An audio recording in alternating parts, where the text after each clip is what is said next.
In a shock to absolutely everybody, Breanna Stewart has in fact signed with Fenerbahce. Yeah, she is now playing for Fener, which is not an ideal thing. Which is not ideal at all. All of this leads to the central question everyone keeps asking: why would Stewart make this move now?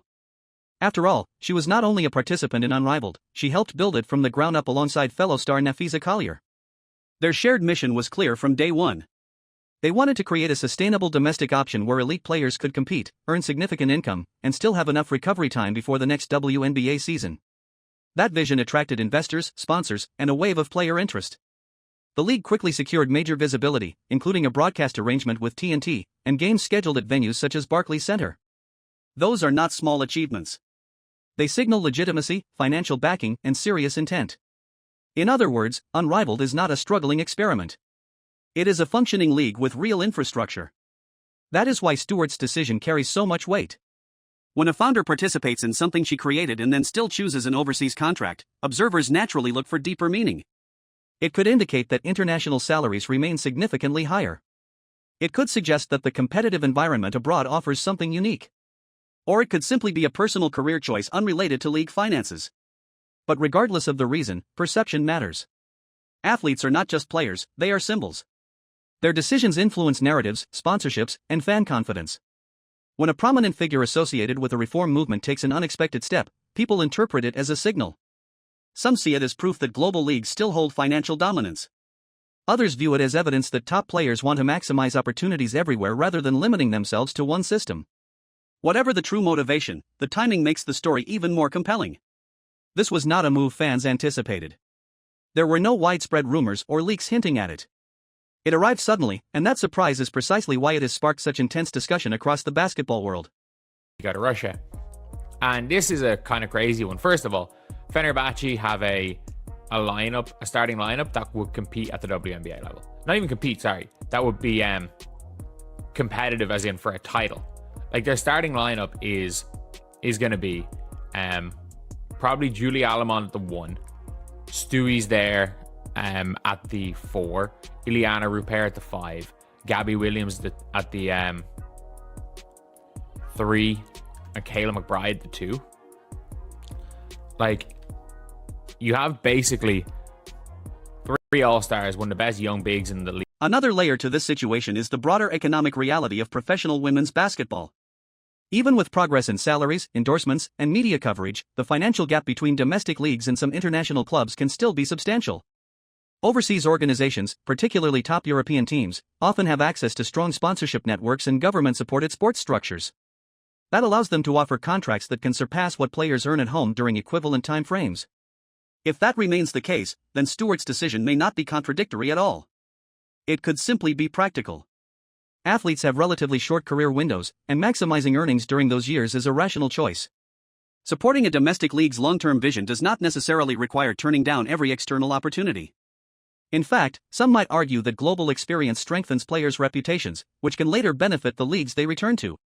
There is also the competitive dimension.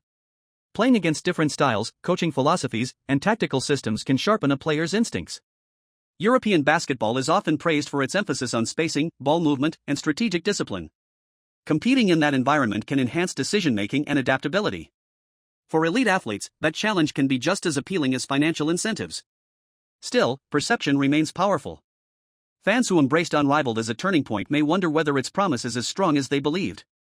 Not because the league is failing, but because expectations were so high. When something is promoted as a complete solution, any deviation by its founders invites scrutiny. That scrutiny is not necessarily negative. It is simply the natural response when reality proves more complex than a single narrative. What this moment really highlights is that the ecosystem of women's basketball is evolving rather than settling. Multiple leagues, countries, and opportunities now coexist. Players are no longer confined to one path. They can build careers that span continents, seasons, and formats. That flexibility is, in many ways, a sign of growth rather than instability. Team. Like this would be like, again, borderline all-star in the WNBA team. Like, I think there are not that many. I'm trying to get WNBA teams I would take over Fener. And off the top of my head, Indiana, maybe. Like I take them over last season's Mercury. Sorry, I didn't even mention Emma Messam. So maybe Stewie plays the 3, Emma plays the 4. No, I would say maybe Rupert comes off the bench then. Emma plays the 4, Messam plays the 5. But still, you've got Ileana Rupert off the bench. She's one of the best young bigs in the WNBA. People don't realize how good she was last year for the Vox. Like, she came in and was one of the best players immediately. To understand why this signing is causing such a stir, you have to look closely at what kind of roster Fenerbahce is assembling. This is not a modest international squad quietly adding depth. This is a super team in the purest sense of the word. At point guard they have Julie Alamand, one of the most precise floor generals in the sport, known for elite passing vision and tempo control. In the frontcourt stands Emma Meesman, a former finals MVP whose footwork and mid-range mastery make her nearly impossible to guard. On the wing is Gabby Williams, a defensive disruptor with explosive transition ability. Alongside them is Sadis Abali, whose versatility allows her to score, rebound, and facilitate with equal effectiveness. Then there is the depth piece that really underscores how stacked this lineup is, Leonie Fiebig coming off the bench. Most teams would be thrilled to have a talent like that starting. Having her as a reserve illustrates just how loaded this roster truly is.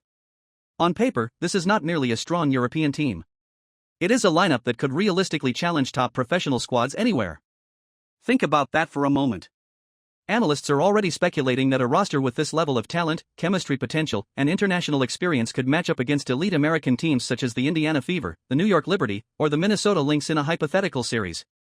That is not exaggeration for hype. It is a reflection of how globalized the talent pool has become. This is exactly why Stewart's move matters so much. She is not joining a rebuilding roster or a mid-tier contender.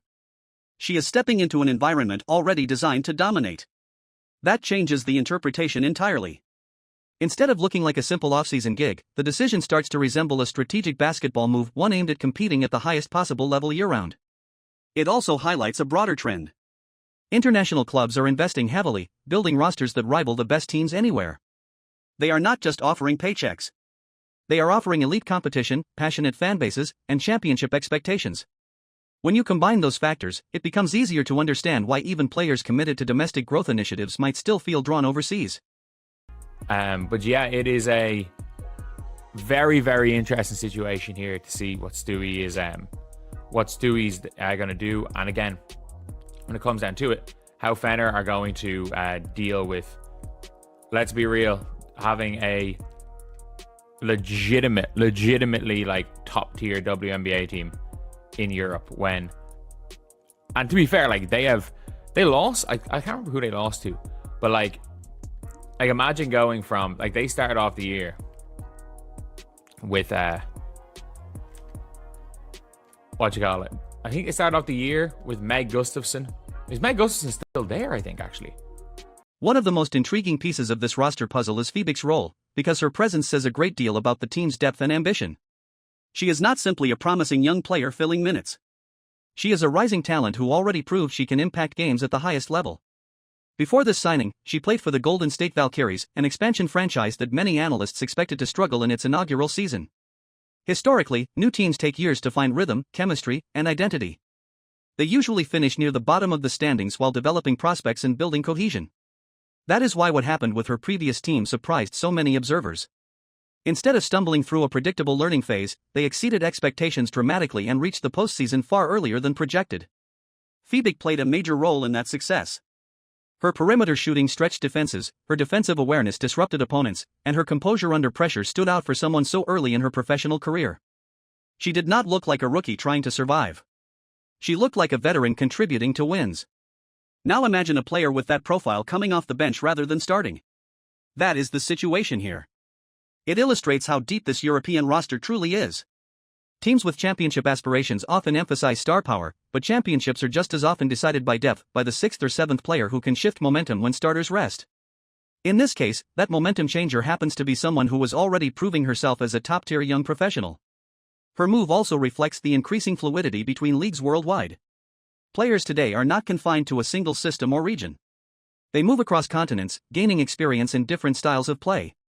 European leagues emphasize spacing and tactical precision, while American leagues often highlight pace and athleticism. Athletes who compete in both environments frequently develop more complete skill sets. So her presence on this roster is not just about talent. It is about versatility, experience, and the growing interconnectedness of the global game. When a bench unit includes someone capable of starting almost anywhere, that is when a team stops looking strong and starts looking formidable. Means I don't know about the sustainability of Unrivaled or the WNBA season's not happening. Like, that's just the way I'm looking at this, is one of those two things are happening. Either there's not going to be, either Unrivaled is kind of in the shitter, which I don't think it is, considering the fact that, like, if they try, like, they're playing games in Brooklyn. I do think when it's all said and done, Unrivaled is like this traveling tour actually is a good thing for him, is a good way of pitching Unrivaled. Ironically, well, that's exactly what Project B are doing. But yeah, I think it's a very, very interesting scenario to see what ends up happening here. And this is not something that I thought was going to happen. This was not something that I ever thought was going to happen. I never thought Breanna Stewart was going to sign to play in Europe again, especially right now. That moment of stunned silence you just felt is completely real, because absolutely no one in the basketball world predicted this twist. Breanna Stewart, one of the most influential figures in modern women's basketball and a driving force behind structural change for players, has reportedly signed a deal to play in Europe with Fenerbahce. What makes this development so shocking is not simply the signing itself, but what it represents symbolically. Stewart is not just another star athlete accepting an overseas contract during the offseason. She is also a co-founder of Unrivaled, the very league that was created to reduce the need for WNBA players to travel abroad in search of higher salaries. That league was marketed as a revolution, a solution, and a long-awaited answer to a problem players had faced for decades. For years, elite players were forced into a difficult choice every offseason: rest their bodies and sacrifice income, or fly across the world to compete in foreign leagues for financial stability. Unrivaled was designed to eliminate that dilemma entirely. It promised high-level competition, domestic games, strong salaries, and a platform that allowed athletes to remain stateside while still earning what they deserved. Stewart herself spent months publicly advocating for this vision, promoting it in interviews, recruiting fellow stars, and assuring fans that the system was finally changing. That is precisely why this overseas signing hits differently. The irony is almost impossible to ignore. The very player who helped build a system meant to keep athletes home has now chosen to play abroad again. It does not automatically mean she has abandoned her project or lost faith in it, but it undeniably raises questions. Fans, analysts, and insiders are all asking the same thing: if even one of the architects of this new model still feels compelled to go overseas, what does that say about the economics of women's basketball right now? This is not outrage for drama's sake. It is curiosity rooted in logic. When a founder steps outside her own system, people naturally wonder what forces influenced that decision. Was the overseas offer simply too lucrative to decline? Was the competition too appealing? Or is there a strategic reason tied to scheduling, exposure, or long-term career planning? Whatever the answer turns out to be, the surprise is genuine and widespread. No rumors hinted at it. No insiders predicted it. One day she was the face of a domestic revolution, and the next she was signing with a powerhouse European club. Moments like this ripple far beyond a single contract. They spark conversations about financial structures, league sustainability, and the global balance of power in women's basketball. And right now, that conversation has only just begun.